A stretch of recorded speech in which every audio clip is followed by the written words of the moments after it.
How did you end up committing murder?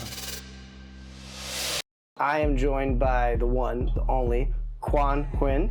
I was tried for the death penalty, but because I lied at trial, I coached witnesses, and I got rid of evidence, they found me guilty of second-degree murder. I'm the executive director for Defy Ventures in Southern California. Here's a perfect justifiable excuse for me to shoot these guys. And I orchestrated us following them for about 20 miles on the freeway until I saw that there was not a lot of cars nearby, and I had the driver of my car pull up next to them. I unloaded my whole clip into the car. What was your journey like in the prison estate in America before you reached that point of self-discovery? I'll find a way to hustle for today, or okay, make sure I inflict violence on this person today so they don't inflict violence on me tomorrow. Welcome to the Second Chance podcast. I'm your host, Raphael Rowe. On this podcast, we talk to people from diverse backgrounds who share their stories of redemption, resilience, and second chance. Go to our YouTube channel so you can watch those interviews, subscribe, share, and click on the notification bell so you don't miss an episode. Yeah, the timing was off, and I thought I had it messed up, but I looked it up on Google, so I didn't know. So I don't know. I'm not sure what happened. We're at different time zones around the world. What time is it where you are today now? It's 10 a.m. 10 a.m. And you're in LA, right? I'm south of LA. It's considered Orange County. It's about an hour south of Los Angeles. Right. Mm-hmm. Lucky you. Looks nice and sunny coming in through the windows right now. Yeah, actually today's overcast. That's why I have my blinds up. But but it's nice and bright. I'm lucky because I have a nice little office space that's nice and bright. Good. Well, look, let's start this conversation, Quan, by you describing yourself, because I've seen a TEDx talk that you've given. I've read a few articles about your journey, but I always like to start with how you would describe yourself as opposed to how other people would describe you. So thinking about who you are today, how would you describe yourself for people listening, Quan? Well, there's a couple. I actually like how somebody described me when I was in prison. She wrote on this like little sheet. We did like a 3-day workshop when I was facilitating in there, and she wrote on this little sheet, because we have the sheet after the events, like people write like little notes, and she wrote to me, "You are a mighty warrior, a magician, and a mountain of goodness. You're one of the greatest treasures of my life." And I just gravitated to those words. I still have that sheet. So then I actually used it as part of my bio moving forward, because I just loved those words. Like, oh my God, I've never been described like that. And it's something that I'd love to aspire to. So I guess if I could wave a magic wand and describe myself, I would say I'm a mighty warrior and a magician and a mountain of goodness.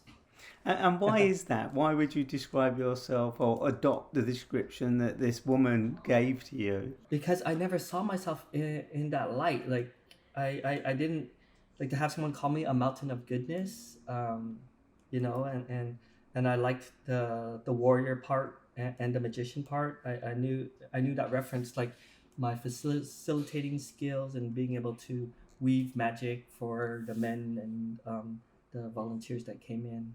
So that's just, I think mostly the mountain of goodness part. It's just being able to have a different perspective of how somebody saw me. And you mentioned at the get-go that was an encounter you had with a person in prison. Why was you in prison? For those who have no idea who Quan is, why was you in prison, Quan? I was in prison for the murder of another human being by the name of Minh Huynh. I shot and killed a man in 1999 and tried to shoot and kill his 3 friends after an altercation at a nightclub. And the sentence you got for that shooting? I was tried for the death penalty. I was ultimately found guilty of second-degree murder and given a 15-year to life sentence in a California prison, which meant at that time a death sentence anyway, because nobody had paroled from a California prison under a life sentence since 1977. So I went to prison thinking I'm just going to die in here, and so I'm just going to continue to live the way I want to live. It didn't matter. So I'm ashamed to say when I first went in, there was not one ounce of remorse. I had no sense of remorse in it. Well, let's go back to the beginning then. How did you find yourself in a situation where you felt necessary, or you felt it necessary to not only pull out a gun, point it at another person, but pull the trigger, not just at one person who you killed, but other people that you attempted to kill? How did you find yourself in that situation, Quan? And by that, I'm asking, what was your lifestyle like? Yeah. Well, by that time, I was heavily involved with a very violent and ruthless Vietnamese gang in Southern California. And I think for many years, I told myself, "Oh, that's why it happened. Only because I'm in a gang, and only because they were also gang members." It wasn't until after many years of self-reflection that I understood my own self-motivations in doing it, and it really had nothing to do with the gangs, but it had a lot of different things to do with me internally, and it was my inability to express my frustration, my disappointment, my anger, and I just took it out on other people, and I just used the gang as a vehicle to be able to express, like, okay, it's funny because I never looked at myself as an angry person, and it wasn't until after some self-reflection that, yeah, you know what, I was probably one of the most angry people out there, but I hid it behind the gang life, and I hid it behind. So let's say I'm feeling frustrated about something in my life, then I think a normal, healthy human being can express their emotions and talk about it. I didn't. I shut it down, and I go out with the gang and I look for trouble, and then I use that as an opportunity to vent my emotions, but physically and violently on other people. How did you end up in a gang in the first place? What was your lifestyle like as a young man? Uh, I grew up in Provo, Utah, which is during that time, it was right after the Vietnam War. So um, I would not be surprised if we were the very first Vietnamese family there to settle in Utah. It's only because my father had come to the US before. My mom had never seen snow, and in filling out the sponsorship of where we were going to settle, my dad decided, well, I'm gonna take my wife and my uh, probably several month old son to settle in Utah, just so my mom could see snow. So my younger brother and sister were born there in Utah. My father created the Vietnamese Refugee Association, which was an organization to help men and women coming to the U.S. settle in their new homeland. Um, I didn't understand what he was doing at the time. I didn't understand why he was trying to talk to me about helping out the community and not getting paid for it. I didn't understand any of that. My father got diagnosed with leukemia later on and passed away when I was 13. So I did not deal well with that death. My whole family didn't deal well, but we never talked about it. Um, and by the time he passed away, we had moved out to California, settled in Orange County, which had a pretty large population of Vietnamese. In Utah, I never felt like I fit in. Only Vietnamese family there, and I remember growing up thinking, why can't I just look normal like these kids around me? Not understanding culture, not understanding our ethnicity. And for me, I don't think I wanted to understand. I just felt like, why do I feel different? Why do I feel like I don't fit in? And why are these kids teasing me? Why do they bully us? Then when we moved out here to California, that was my first time going to school with other kids of Vietnamese descent and other kids of color. And I also was teased by these Vietnamese kids because I couldn't speak Vietnamese well. So then I think there was a part of me just growing up, I never felt like I really fit in, or there was something fundamentally wrong with me. And after my father passed away, the criminal and gang lifestyle just drew me in, and that is where I felt like I fit in for once, where I felt accepted, and that's how I ended up in a gang. So the turn in your life came when your father passed away and when you started to socialize with other Vietnamese. What was you like at school? Was you completely disrupted from your education because of the lifestyle you wanted to live? No, I think there was a um, I did well in school. I enjoyed school. There was a part of me that I think as a little boy growing up, there was always a part of me that wanted to be accepted and liked and recognized. So getting good grades can help me get recognized. Doing well in school can fulfill that part of my role so that my mom and her friends can say, this is a good kid.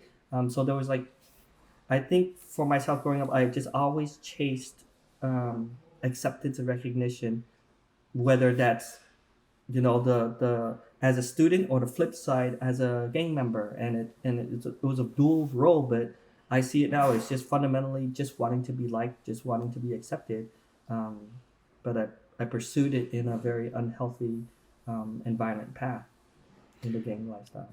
And I suppose that's really important for anybody listening to this who themselves are struggling with their teenage kids, who may be themselves being drawn into gang life to be accepted because they're ostracized by communities or by society as a whole because of the color of their skin, because of their nationality, their ethnicity.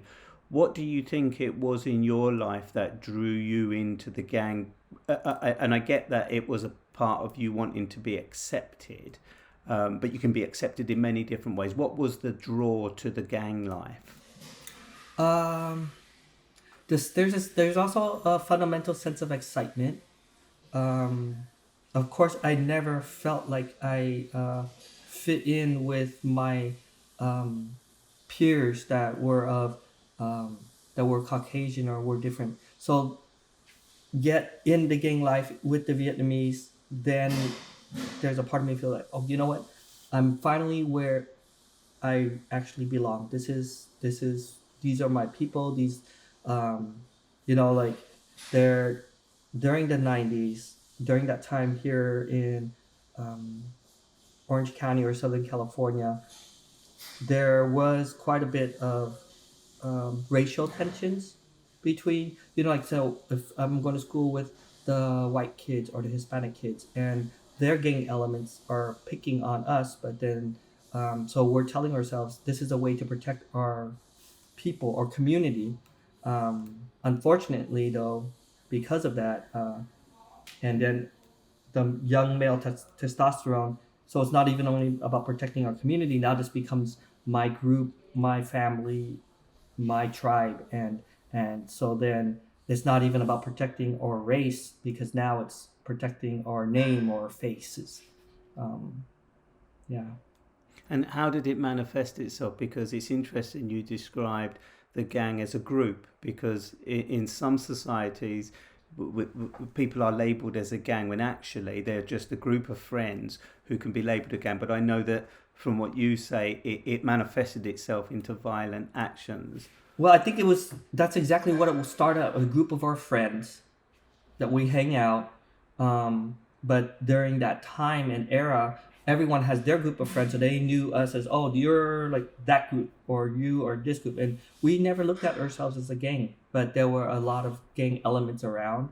My friends get in a fight and you have to jump in, and then my friends get in a fight with your friends and we end up fighting each other. Now there's problems and suddenly our group doesn't like your group and things escalate, and then someone introduces a knife or a gun into the group and now it's evolved and suddenly everybody's sucked in and now they know us as this group. But then there's a sense of recognition and there's a name recognition, and for me it fulfills that shallow part of me, like, oh, I'm actually somebody. I'm actually recognized, feared, or people talk about me. Now I've become popular. So it fulfilled some fundamental parts that I was lacking, or I felt I was lacking growing up within myself. And was it an organised gang to the extent that it was involved in various forms of criminality, or was it a bunch of young guys who, as you've just described, are looking for recognition, to be tough, to be protective of each other? I would answer that both. It started as a bunch of guys and young friends, but of course, then we become more criminally sophisticated as we decide to get involved. Okay, well now we first start by breaking into cars. Later on, it becomes check fraud, which then evolves to that robberies and having guns. Now it's street fighting and gang warfare and. So yeah, of course it starts seemingly harmless or just a bunch of little misfits, but then just I even when I look back, it's just that era and that time or I think our whole community was adjusting, not really sure of our place in this world, and then also tie into that. Which I didn't understand at the time, the mass incarceration policies of the United States, and that federal funding to infuse like the local police stations with like military vehicles and like assault rifles and things like that. So I remember just during that time when I'm with my friends and being pulled over by the police and they're pulling guns on us and rifles and accusing us of being gang members, and we weren't yet at the time. But then, so it almost became like, okay, it's an us versus them. This is a racial thing. It's not only affecting these Black and brown communities of color now, it's also spilled over into our communities and them labeling us as gang members or them saying that we were gang members when we weren't. But then later on, just thinking, okay, well, they think we are, and I guess we are. And just being okay and accepting that instead of realizing, wait, these are like I see it now as in a totally different light. Like, yeah, these are things that happen to communities of color here in the United States during those times. And I wonder if it's that kind of self-fulfilling prophecy, isn't it? As you say, Mm-hmm. They labelled you something, so you became exactly what it is that they said you were. Were you a gang that had that signified, as in tattoos or a name that kind of measured you against other Vietnamese gangs or other cultural gangs? Yes, later on we were. I mean, at the beginning it was just our friends or this is our groups, but later on, yeah, it was by name. It was by just people knew who we were. They knew what our group did. What was the name of your gang at the time? The time it was called Boi Doi family. It's a Vietnamese saying mean like a life of dust. Like we just go wherever the winds of life push us. So it's the life of dust. And sometimes there can be a structure to gang life. Was your life structured, or was you living by just the gang code in the sense that you were committing criminal crimes, or was you just living a very chaotic life by dust, as you describe? I think that's how we viewed like, okay, whatever happens. Like it wasn't an organized gang where, okay, like these are our operations and this is how things are run strategically and there's a plan to take over. It wasn't that. It was more, okay, well, we're hanging out. Yes, there are operations that are running that are doing it, but this is okay, well, he has a connection to buy guns, or he has a connection to buy guns for cheaper. We could sell to other groups, or this person has we have this. I remember there was, I think when I was just turned 16, my friend's older brothers they had this connection where when you deposit a payroll check, as long as it's under $800 into a bank account, it clears like that same day. You don't have to wait 3 days. So what we were doing at the time is they said, let's play one account, and you just drive to each Wells Fargo branch, for example, or each Bank of America branch, and you deposit a payroll check that's under $800, like $799, and if we hit 20-30 of those in one day, suddenly one person's account will have $20,000-$30,000. The next day, go and pull it out, and that just became like, oh, this is a great way to get money fast and to hustle. And But then yet, where do we get payroll checks? And so then it involves, okay, well, let's go. We have to find real payroll checks somewhere. Okay, let's steal payroll checks, but if we steal payroll checks, let's say you run into a liquor store to hold everyone up, you steal all their payroll checks, then they would know they can report it. So, okay, let's run into a liquor store, lay everybody down, act like we're just taking money, go into the back, get like only 3 or 4 sheets of the payroll checks so that we could, then nobody knows, we can sit. So then it became, so now we're paying this group of gangs to do the robberies, but their main thing is to get us payroll checks, and we're funneling that. We pay them a certain amount. They don't know what we're doing with the payroll checks. We take the payroll checks. And so then things evolved, and then now there's guns, and later on, so it's like an evolvement of criminality and sophistication. I would have to describe it like that.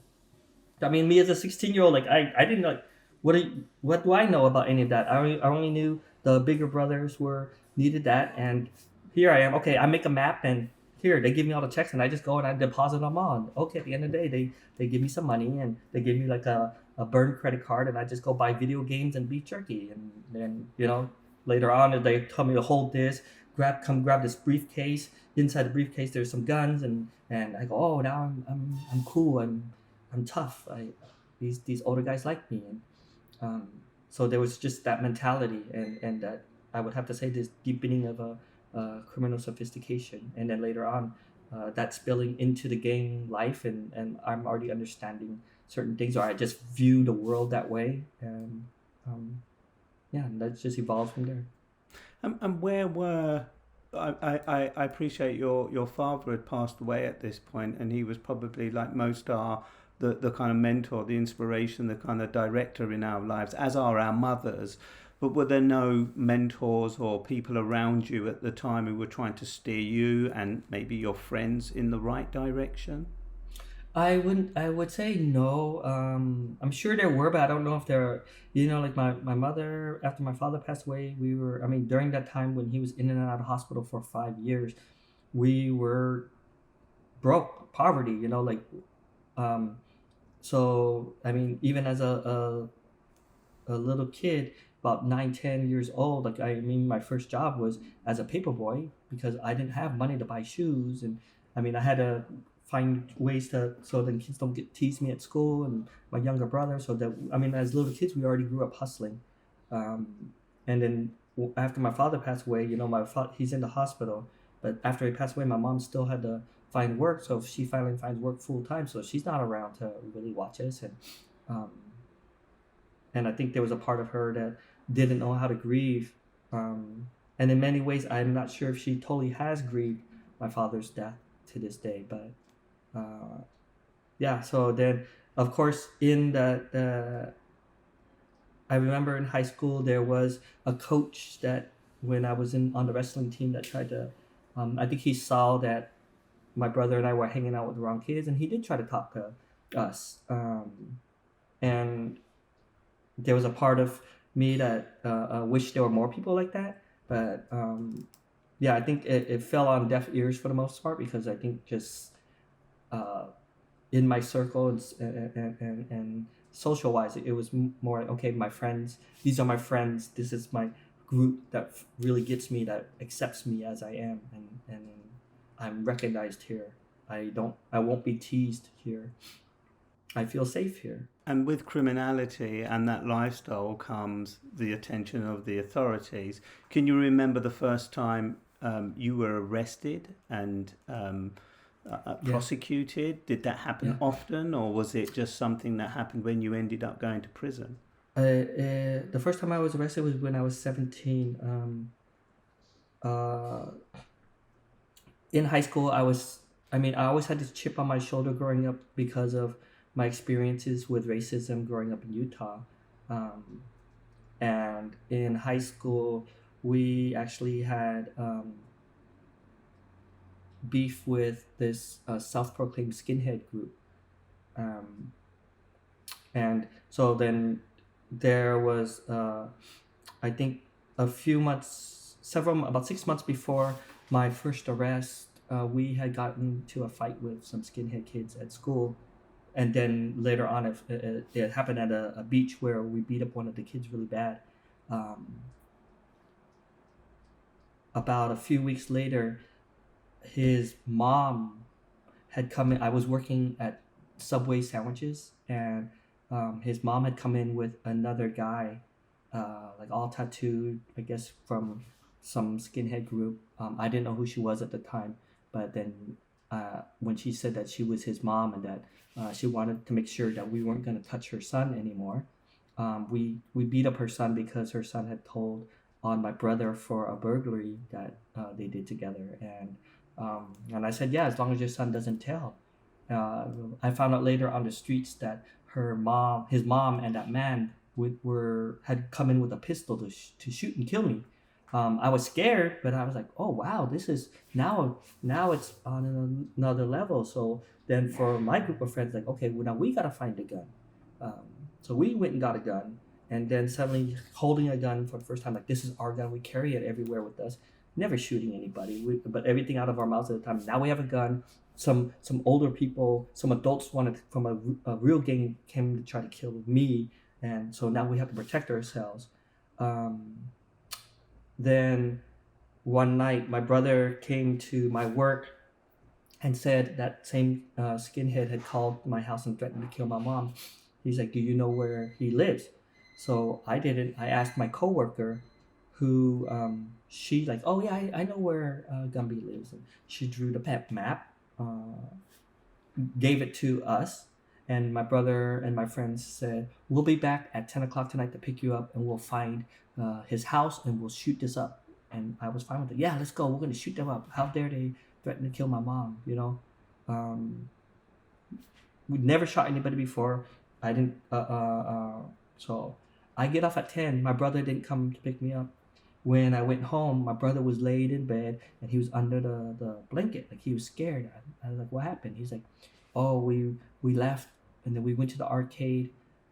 We couldn't find the map was no good. So we found somebody else at the arcade that showed us where the house was.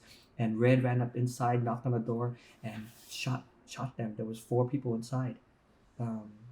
Fortunately, they all survived, but they arrested me for conspiracy to commit murder because that girl had drawn the map for us. Even though she was never arrested, and at the time I'm like, this is so unfair because she's white and she drew the map, but she didn't go, but I'm there, and they said I was the mastermind. When I wasn't the mastermind, I was there talking tough, but I didn't ever think that my friends would find a place or anyone would end up getting shot. So I think that first arrest also confirmed to me in my head, this is an unjust system, it's a racist system, and I don't have a part in this world, and I got a raw deal, and woe is me. And so without ever examining like my own responsibility in it, and that just began longer path of continued criminality, and now I'm in jail, and I was sent up to the California Youth Authority, which at the time were very violent places for young men, which then with a lot of gang ties, and that is where I got really immersed in the gang culture. So when I came out 2.5 years later, I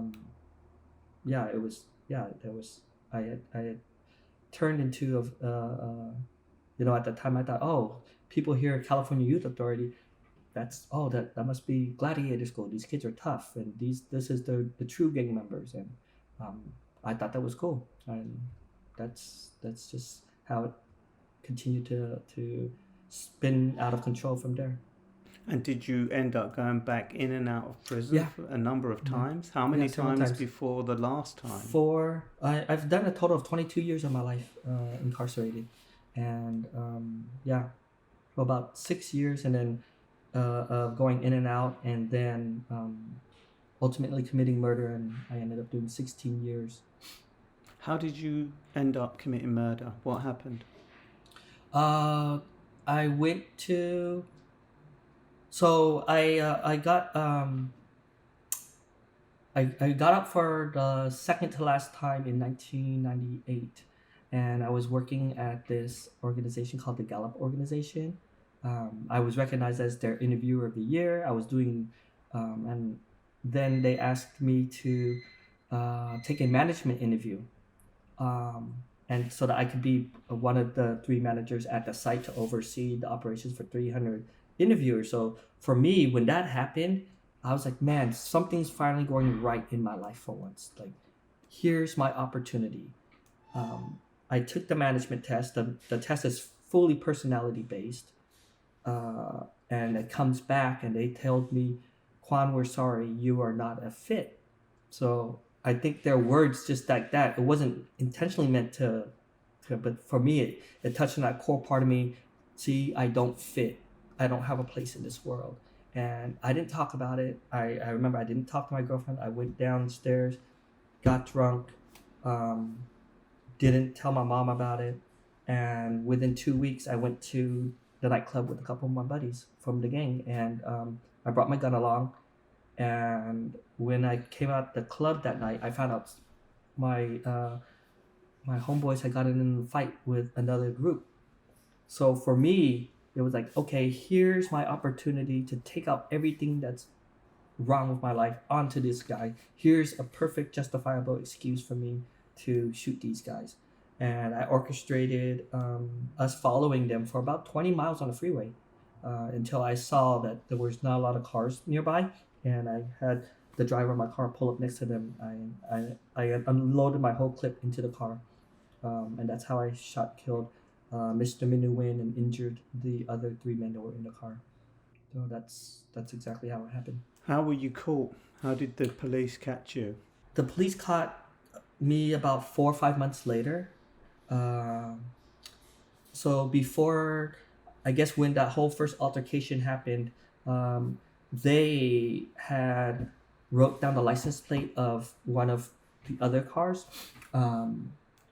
At trial, they said it was because they were going to report it to police, which was not true. They wrote it down because in the gang life, like everybody's cars looks the same, so you want to write down the license plate so they could ambush us next time, and that's why they wrote it down. But so they had actually wrote down the license plate of one of the homegirls' cars, and so when I did the shooting, they actually gave the license plate to the police.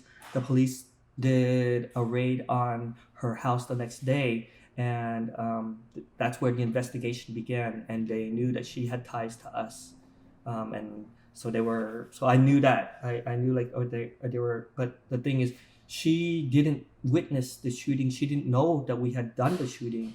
So when I had talked to her, I was like, did you see anything? No. Did you? I go, okay, then you don't have to worry about anything. So I began coaching her and them already. I got rid of evidence. I broke the gun down into different pieces, got rid of it.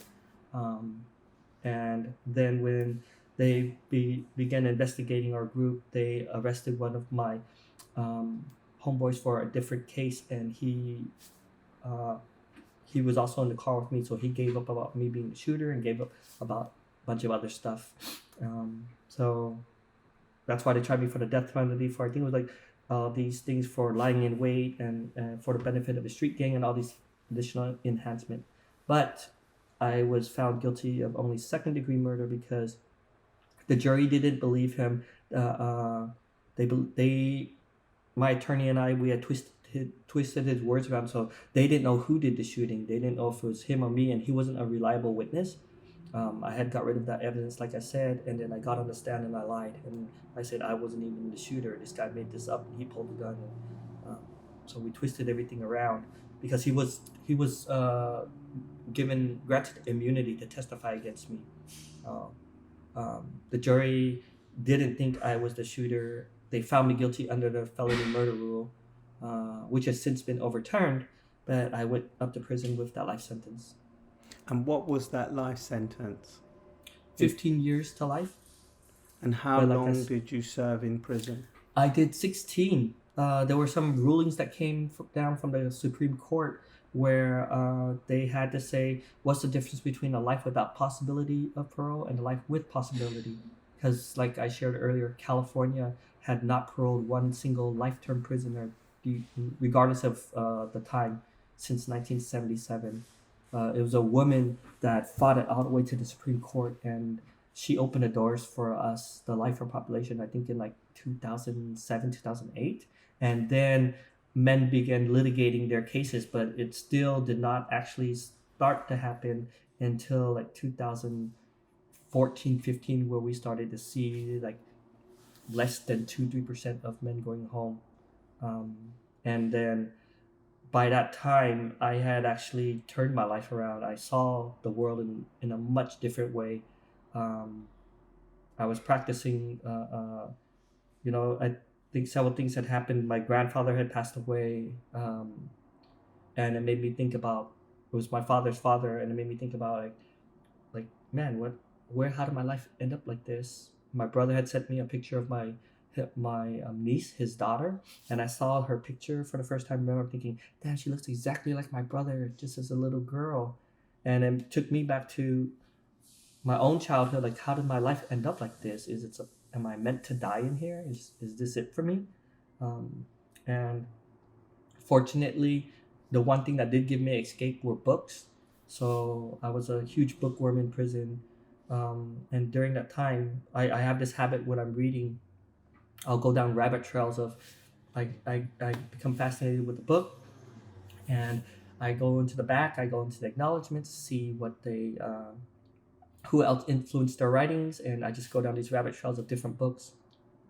And I've always loved business books, entrepreneurship books, and somehow during that time, going down these different rabbit trails, I became very fascinated with the books on the saints, in particular stories of saints that had failed miserably in their lives, but then had yet gone on to leave a legacy and to create and make huge impact.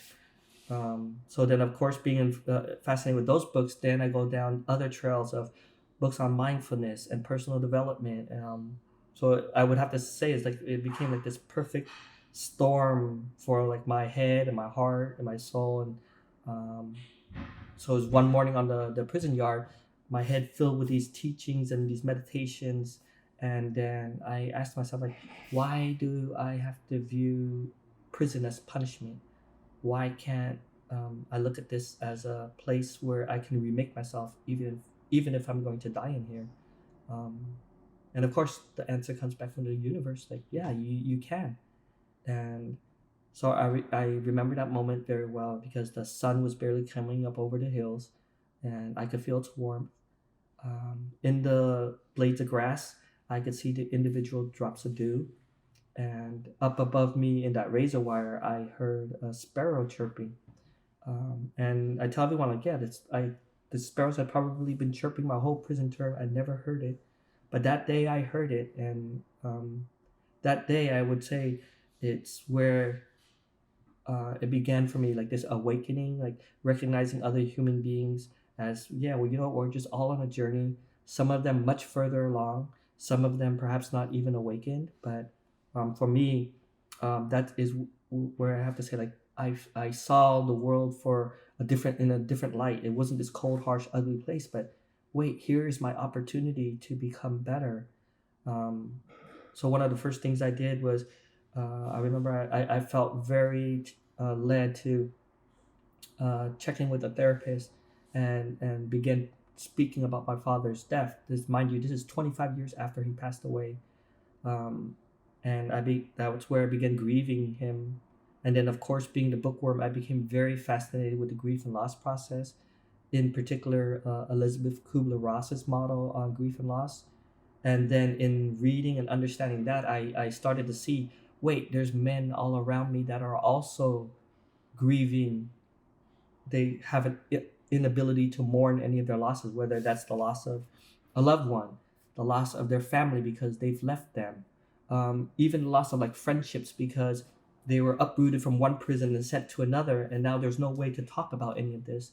So that made me see there was so much pain, there was so much healing needed around me, and I saw what it did for me in going through my own process. So I put together this syllabus on grief and loss, submitted it to the prison psychologist who loved it, and we were able to create the prison's first ever grief and loss group.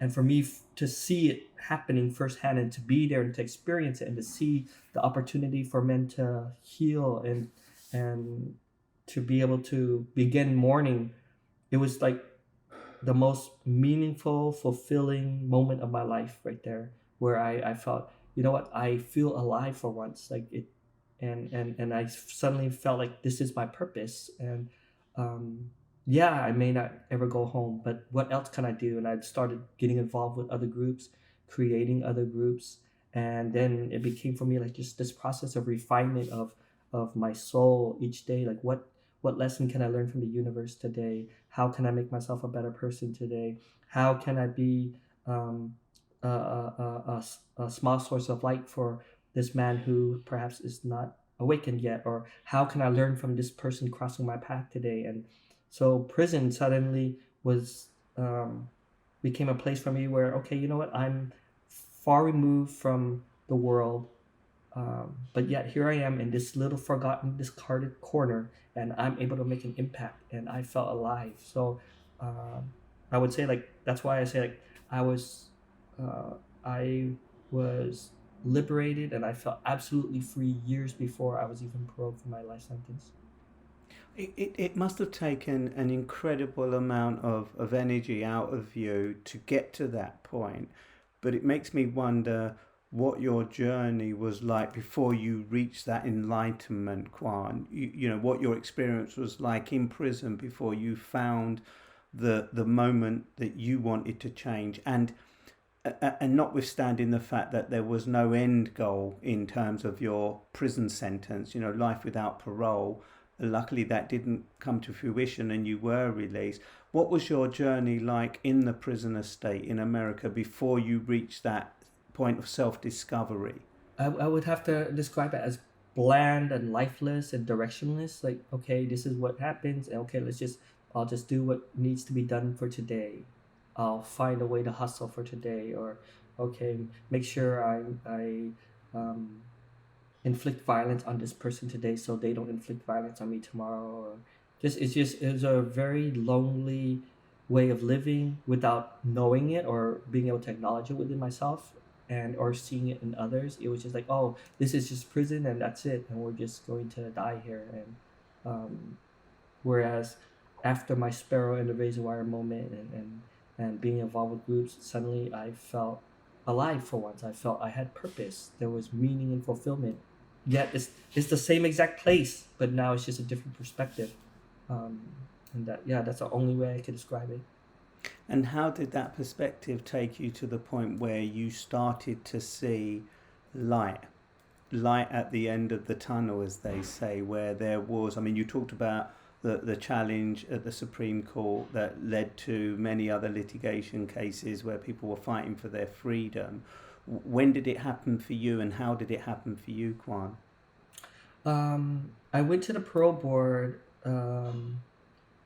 So what happened is, in the California prison systems, they give these hearing transcripts, and it's the actual transcript of the hearing. The culture in there, men never share their transcripts. They don't talk about it, and I had no understanding of what the parole process looked like.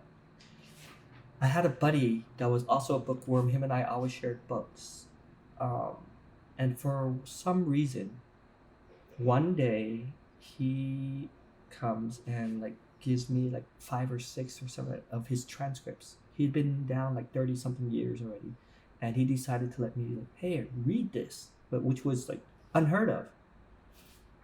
I opened it, and in reading the transcript, the first realization I had is what he told me happened in the hearing and what actually happened were so far disconnected from reality that it made me think, what is the narrative that we are telling ourselves, and why is there this human tendency to cast ourselves in a good light? So it just reinforced things that I was already examining within myself, but then it made me think of a different reason. And as I read it, I was like, I know why he's not home. I know why all of us are not home. It's not our crimes. It's not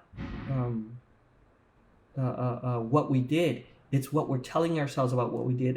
And because of that, how we have not evolved or understood or come to a place of self-acceptance, self-forgiveness, and self-responsibility.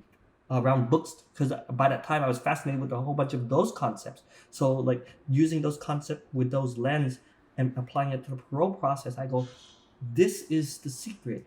So I remember I told him like, hey, I think I know why you're not going home. And we started going through his parole transcripts. So there were guys in the prison who looked at us like, what are you guys doing? And he tells them, oh, Quan is helping me prepare for the parole board. And they're like, you guys are crazy. Quan's never gone to the parole board. How can he help you? And no one goes home. Like, what is this? So another of my buddies sits down. We start going through it. People, I think, thought we were crazy. But I was like, man, I think this is what it is. And then talking about my buddy goes to the parole board and is found suitable. And that just opened up all types of doors and floodgates from there. Like, man, like, wait, what's going on? And are you saying that it was a part of the denial that lots of the men who had committed crimes of murder, who were destined to spend, like yourself, the rest of your life in prison, you were in self-denial about what you'd done and why you did what you did? Not just the crime, but the person that you were. And once you admitted that you were no longer, things changed? Yeah. That's the way I can only describe it. Like coming to a place of, okay, you know what? I committed murder, and these are the reasons why. And it's not because this happened to me. Like understanding, yes, this person might have grown up traumatized, molested. They did this. All of those things can contribute. But at the end of the day, where is personal responsibility and choice in this? Understanding the factors that led up to the way you saw the world, but then from there understanding that because of that you made these choices and accepting that, and then from there, how have you changed your life since then? How have you come to a place of personal responsibility for choices? Even during your prison sentence, the choices we made to get more write-ups, to get into riots, to get into trouble, understanding that process and coming to a place of self-acceptance and forgiveness for yourself. But then since I've done this, now how can I demonstrate that I'm no longer that same person? What am I doing to make amends? What am I doing to contribute to my community while I'm here? And that's the I think for myself, the irony in it is, it sounds scary, but that is where the true liberation and the freedom comes. Not being able to be paroled, but coming to that place of, you know what, I did do all these things, but I'm no longer that same person. And I can embrace all the ugly parts of me, because to be able to do that, then I can also, like in my book, chapter 2, the first sentence I say is, I was not born a murderer. So understanding that part of it also makes me realize, okay, I think C.S. Lewis had this quote in Mere Christianity that I loved. It was like, I'm a butcher the paraphrasing of it, but basically it's about the innumerable choices we make each day that will contribute to making us a heavenly creature or a hellish creature. And that quote so resonated with me, and it was just for me, each daily choice. Am I turning myself into a hellish creature or a heavenly creature? Because I knew I made so many millions of wrong choices over the years, and that's how I became capable of committing murder. And once I understood that and acknowledged that within myself, then I also came to the same realization that also means, on the flip side, if I make a correct choice for every moment of my life from here on out, then I could turn my soul, my being, my whole self into something else. And I would say that is what I try to embody and aspire to each day in there. And that's the same concept I tried to get the men to embrace, because that is where the true freedom comes.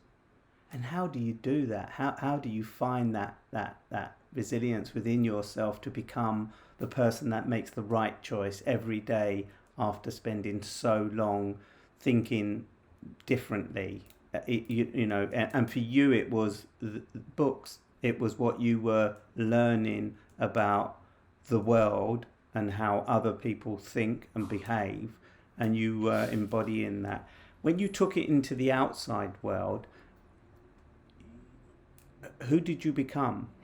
I would say I became somebody that was okay with their flaws, their mistakes. I think by that time I had cultivated in myself the embracement of following my intuition, like my gut, or listening to that inner voice, depending on people's belief systems, they could call it, that's your inner voice, that's God speaking, or that's just your intuition, my gut. But that's making choices, but going and listening to that gut. That's what helped me to get out. I mean, and how did I do it? I mean, it wasn't overnight. It's just one choice at a time, but then also giving myself a lot of grace that yes, during this journey, I will make mistakes. I will falter. I will still make wrong choices, but being okay with that, and at least acknowledging that, and then moving forward. Okay, I mean, the what is that proverb? The journey of 1,000 miles begins with the first step, and so just making the step in the right direction. And you might step in the wrong direction and step in some shit, but it's okay. Now tomorrow we step in the right direction, and continuing to look that. And suddenly I look back at all those thousands of steps, and I saw, wow, I've been able to evolve. And journaling, that also helped me, like going back to read some of my journals from years, and I was like, oh, this is where this first thought came into my mind, and look how it's grown. Look how this practice has grown. So I think being open to receive seeds of light and nourishment, but then it also falls on me to continue to till the soil of my soul, and continue to nurture it with, and looking at, like, I remember coming to this thought process where if our soul is like a garden, right? And we have to continue to go back and till it and cultivate it. That means there has to be an embracement of both the sun and the rain, right? The good times and the bad, to help continue to grow and help your soul to bloom. So then I saw setbacks not as, oh, it's over, but this is necessary to help me to continue to grow and to flourish. You wrote a book when you got out of prison, or did you start the book when you were in prison? And tell me, what was that book about? The book is called Sparrow in the Razor Wire. It's my memoir. I wrote it after I came home. The book is written for men that are doing long or life-term sentences. And I share with them how did I come to my own sense of freedom years before I paroled from the life sentence. And specifically, it's written for men that I saw as my avatar, as like my old bunkie David, who was in a really dark place. I was helping other men go home already, and every time I go back into the prisons, and in talking with the man or woman, like within 5-10 minutes, I go, man, I could help this person. I could help this person get there, but yet I can't because I'm not there. So that was a lot of my motivation in writing the book. But then in the way I wrote the book, it was also, I realized when I facilitated in there, I felt most effective when I shared of my own challenges and my own struggles and my own lessons. It wasn't coming from a place where, okay, I'm a facilitator, let me teach you. So that's also the way I wrote the book. Like, okay, you know what? I'm going to share my own challenges, my own failures, things I learned along the way. And I look at these are my seeds that I'm leaving for them, but it's up to them to take the seeds into their garden. And it's up to them to, from there, water the garden and to continue to embrace the sun and the rain to help them grow their garden. But that's the way I wrote it. And what do you dedicate your life to now, Quan? I think I dedicate my life to changing the narrative of what it means, or the possibilities of what it means for someone that has committed a violent crime or has committed many violent crimes. I've committed to changing the narrative of what it means to be formerly incarcerated and the possibilities of what you could do with your life after coming home, and giving back to the community, but doing it in a very intentional way. Like I think also today I work at Defy Ventures. It's a nonprofit, and our mission is to shift mindsets to give people with criminal histories the best shot at a second chance.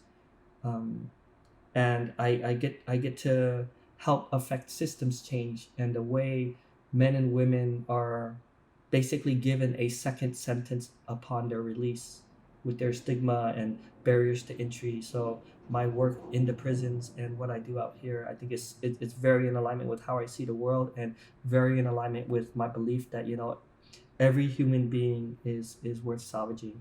And that's what I truly believe. Like, yeah, we can't just discard everybody, because we are all human beings and we're all imperfect. But I think in that is where we can actually help each other as a community and as a world. And it aligns exactly with how I think. What does second chance mean to you then? Well, I think second chance is sometimes it's somebody's actual first chance also. But a second chance means like just the embracement of, yes, this person has made a terrible choice, made a terrible mistake, did some terrible things, but how do we get them to a place? So yes, you remove them from the community, but how do we get them place, that eventual place, so we could embrace them to come back to the community, get them to a place where we provide them healing, or what is going on with them to make them think it was okay to harm their community, and then how do we bring this person back more wholesome than they were before.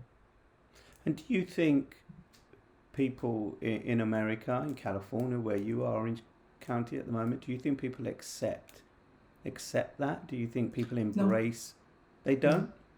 No, I don't think so. For the most part, they will say, in theory, people will say, yes, I believe in second chances.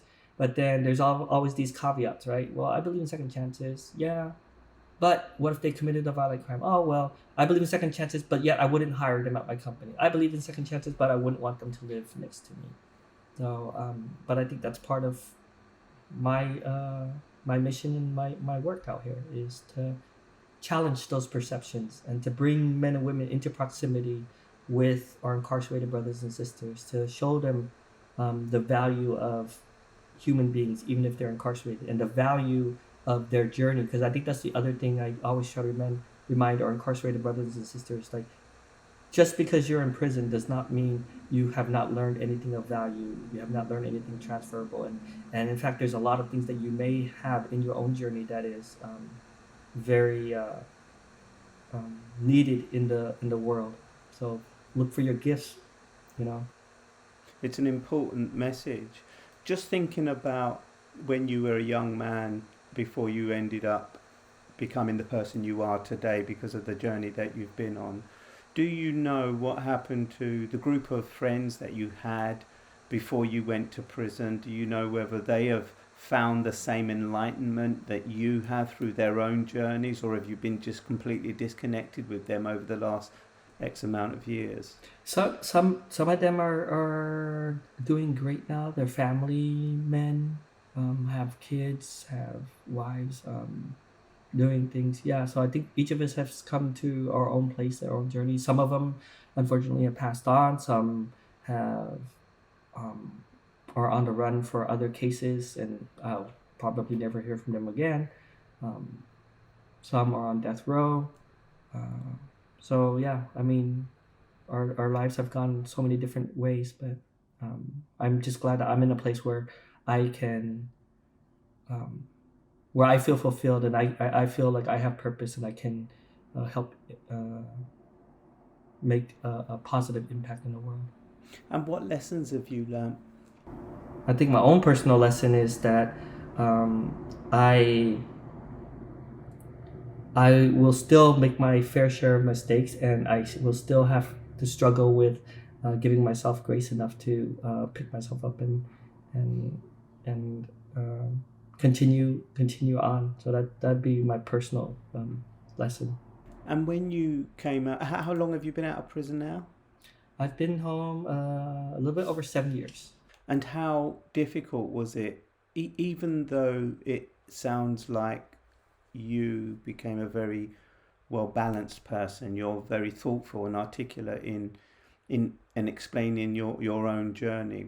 Was it challenging when you first came out of prison? I mean, I know it's challenging from a kind of an adaptive point of view because things move on, right? Nothing stands still. But given that your thought process changed completely, and I don't just mean your lifestyle, but I mean your acceptance of who you are and where you want to go to, how difficult was it, if difficult at all, to adapt back into the world? It was difficult. I think one thing I didn't see coming, and I'm not sure if you experienced it coming home after all those years, is rebuilding of personal relationships for me. That was probably the most challenging because I think my family, my friends only knew me as this one person from years ago, and I had evolved and learned a different way of communicating and showing up and being myself, whether that's being assertive and with my own boundaries. And then there are family members and friends that, perhaps didn't have to come to a place of self-reflection and seeing the same family dynamics of the way to communicate, and me coming to a place of realization like, wait, my family hasn't evolved, and there's a sense of disappointment, but then there's a sense of understanding because they weren't the one that was incarcerated that had to do all that. So I think that was the challenging part for me. And last question from me, what's the future hold for you, Quan? What is it? I mean, you're obviously doing some incredible work with the charity you work for. No doubt there's another book in line. What does the future hold? I don't know. I think it's what depends on what opens up and where my gut tells me to go. So I'm still just following my intuition. And that's so important. Well, Quan, thank you so much for coming on and sharing your journey. It sounds like it's an incredible one. You sound like an incredible man who's gone through quite a journey to get to where you are today. So thank you so much for joining me today on Second Chance Podcast. Thank you for having me, and thank you for what you're doing. Thank you for watching or listening to the Second Chance Podcast, where we share stories of redemption, hope, resilience, and second chances. Who deserves a second chance? Who has the right to give someone a second chance? And is a second chance even deserved? That's what Second Chance is all about. So subscribe if you want to be kept up to date with new episodes.